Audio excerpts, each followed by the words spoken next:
As GTA 6 inches ever closer, it's the perfect time to look back at the subgenre that spawned from GTA 3's success, and what is considered to be the very first GTA clone.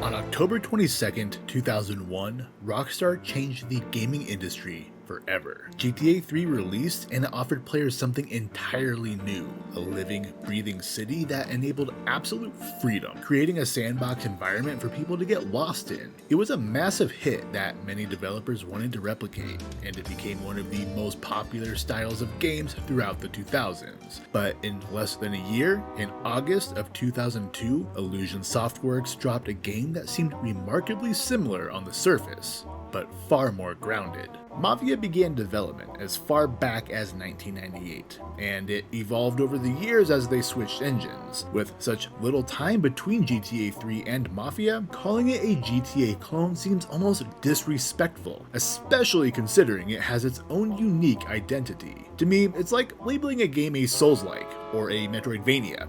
It's simply a descriptor that sets expectations for how the game plays. With that in mind, Mafia firmly sits under the GTA umbrella. So what exactly is a GTA clone? Typically, it's a third-person game set within an open world that uses crime as a central theme, driving and shooting as primary gameplay mechanics, and its story is told using a mission-based structure. While Mafia certainly operates within that realm, it offers a much different experience than Grand Theft Auto 3. If you went into Mafia expecting more GTA, you'd probably be a little disappointed. One of the major differences is that Mafia kinda gives you an illusion of an open world. Where GTA 3 provides a city you can interact with, Mafia's Lost Heaven was crafted to give this classic 1930s era American gangster story a realistic setting. They leaned heavily into telling the story of Tommy Angelo, a struggling civilian who hesitantly accepts a job from the Mafia and eventually climbs the ranks as a top man in Don Salieri's family. He's far more complex than the silent psychopathy of GTA 3's Claude. I mean, just look at him. There's nothing behind those eyes except for money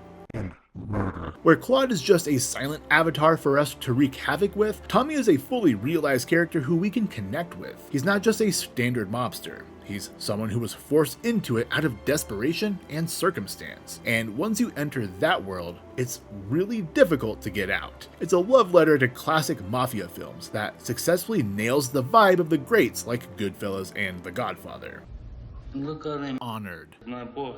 As you follow Tommy's ascent over the years, driving through Lost Heaven becomes second nature. You kinda have to learn it too, because mini-maps were not the standard in 2002. Instead, you have a separate map you have to manually pull up and a compass that points you in the direction of your objective, which can lead to a lot of backtracking if you aren't actively learning the layout of the city. Lost Heaven may seem dead in comparison to Liberty City because of the absence of side content, but what it does really well is create a realistic setting that intends to immerse you. Exploring it reveals a world that has strict rules for the player. You run a red light? Well, the cops don't like that at all. Kill someone in the streets for no reason? They really do not like that. There's a reason the game gives you the option to set a speed cap while you drive, because gunning it 100% of the time will eventually attract unwanted attention. Compared to the star system in GTA, the way Mafia handles police is vastly different. There is a major and minor offense system that encourages the player to behave like a normal citizen. Ranging from fines to eventual shootouts and blockades, the police serve the city and will stop you when necessary. You're not going to wander the streets with a pistol out, because that's going to attract the attention of the police. Put that shit away and save it for when you need to kill opposing capos. It's one of several key elements that make this game so unique in the genre. It strives for realism because it wants you to feel like a gangster in the 30s. Unlike a lot of games that came after it, Mafia never tries to be like Grand Theft Auto. That is in large part due to the majority of its development taking place before it was released, but the serious tone, the more realistic physics, intense and deadly firefights, police system, and the focus on a linear narrative all made Mafia a very different feeling game, despite some similarities with its groundbreaking cousin. If we never saw Grand Theft Auto 3 come out, I fully believe Mafia would be looked at in a similar manner to how GTA 3 is now. It did a lot of things so well. even better than Grand Theft Auto in some areas, but because it came out several months after it, and because it was exclusive to PC until 2004, it never really got the credit it deserved. In 2020, the game was released for modern hardware in the Definitive Edition, but it's a full-on remake and not just a remaster as the title implies. It changes quite a bit from the original, and depending on who you ask, that can be seen as detrimental to the original experience. They of course modernized the driving and shooting mechanics, although there is an option to switch vehicle controls to realistic, which I admittedly never did when I played it, so I'm not certain how it compares to the original driving physics. Shootouts utilize the standard cover-based systems that we're so used to today, which makes it really easy to get into. It looks and sounds great, and the voice acting is superb. Cow says moo and the chicken says quack. What does the bird say? I don't know, but the security guy back there says you gotta go home. The story and characters are fleshed out a bit more as well, and overall it feels quite a bit different while keeping the core elements of what make it a Mafia game intact. I really appreciate this about the remake, because the experience is different enough that it makes the original still worth playing instead of getting completely phased out. Their tones feel entirely different, with the original Mafia having this kind of subdued noir vibe going on, whereas the remake is a far more cinematic game that kind of makes it feel a little generic in comparison. Regardless, it's a damn fine game, and both versions have their place. Mafia eventually made its way to consoles, and by then, other developers began to jump on the GTA bandwagon. It became clear that people desired more of those types of games, but Mafia remained its own thing, and it took a hell of a long time to deliver a sequel.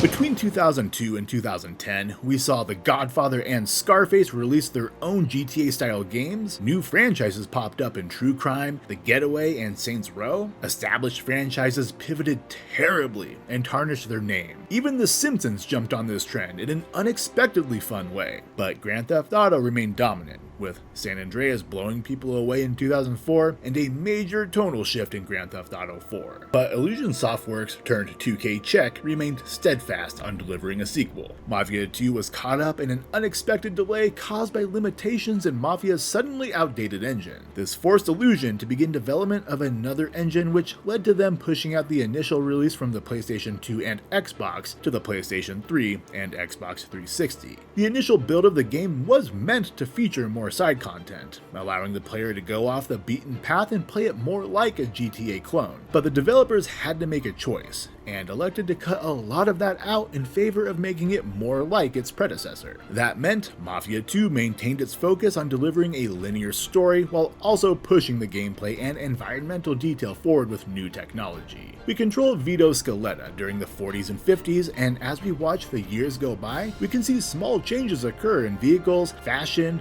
the city itself, and with the radio broadcasts. The gunplay is modernized with the cover-based shooting system popularized by games like Killswitch and Gears of War. Driving still feels weighty and less arcadey than many in its genre, but where Mafia 2 really improved upon the original is in these small details that made Empire Bay feel like a real place. They implemented more ways to interact with the city, like buying from shops or choosing to rob them instead, customizing Vito's look, fueling up your vehicle, which will run out of gas if you drive it for long enough. Traffic and pedestrian behaviors are more realistic, with citizens going about their day as if living their own lives while Vito continues his work for the mob. They spent a lot of time refining the formula that made the first game stand out, but in a time where open world games were now a dominant genre, one of the most common complaints is that Mafia 2 offered very little in encouraging players to explore. They put all of this incredible detail into Empire Bay, but they don't offer any kind of incentive to check it out. The story is always moving forward, and that's really the primary goal of the game. Mafia is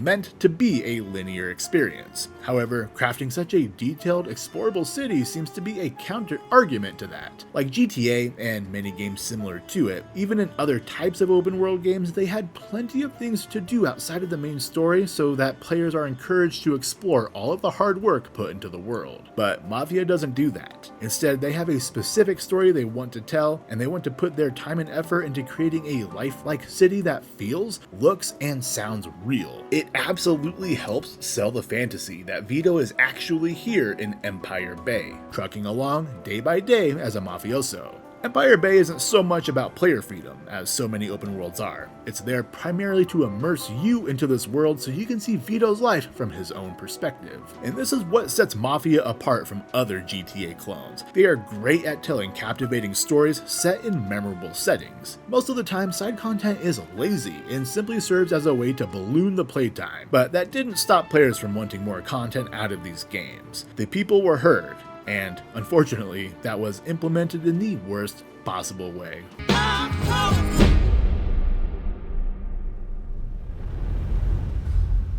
So let me just say right off the bat that I think Mafia 3 is overhated. It's a hell of a fun game with some fantastic combat. The driving definitely feels more arcadey, but they do have a simulation mode in case you want to switch it. It's a major departure from the first two games, however, so much of the criticism it garners is entirely valid, but its first offense is what brings the game down.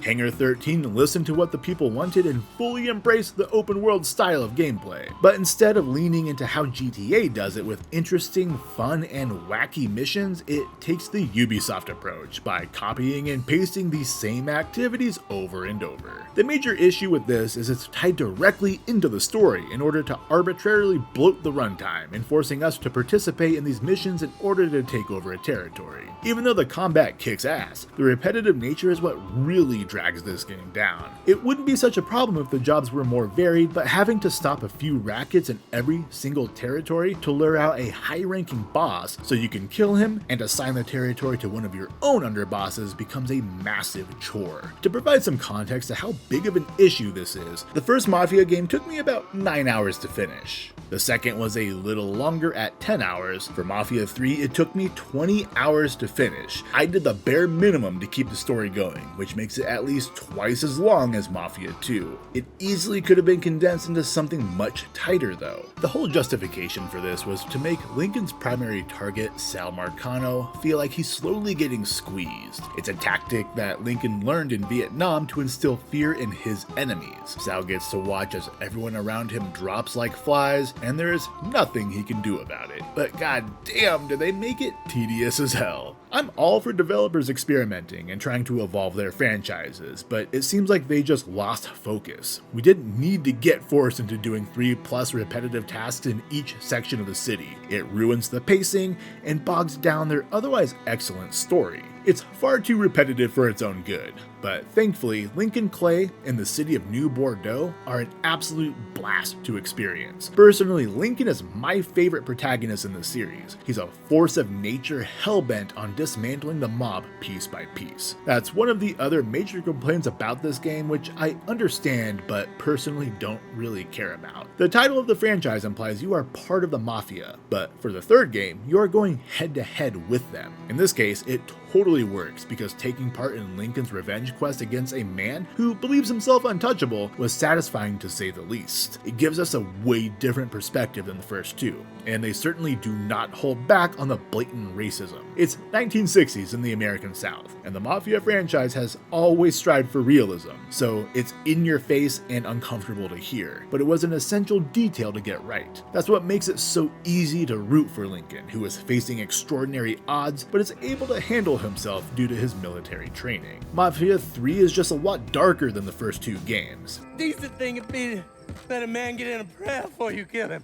You can pray on the way up. There's a lot of animosity towards Lincoln just because of who he is. He experiences far more death than either Tommy or Vito, which makes his story more personal and feel like the stakes are much higher. Where Tommy and Vito's stories feel like classic mobster narratives, Lincoln is on the other end of that, detailing a complete decimation of a crime family by his own hands. It's darker, but also feels a bit less serious, and with it taking place during the rise of rock and roll, it has a banger of a soundtrack that makes racing through the streets of New Bordeaux a hell of a lot of fun. Mafia 3 has a bunch of great qualities that are unfortunately dragged down by forced repetitious missions. Thankfully, Hangar 13 seems to have heard those complaints as well, and their new entry is going back to what made Mafia stand out in the first place, this time in the old country.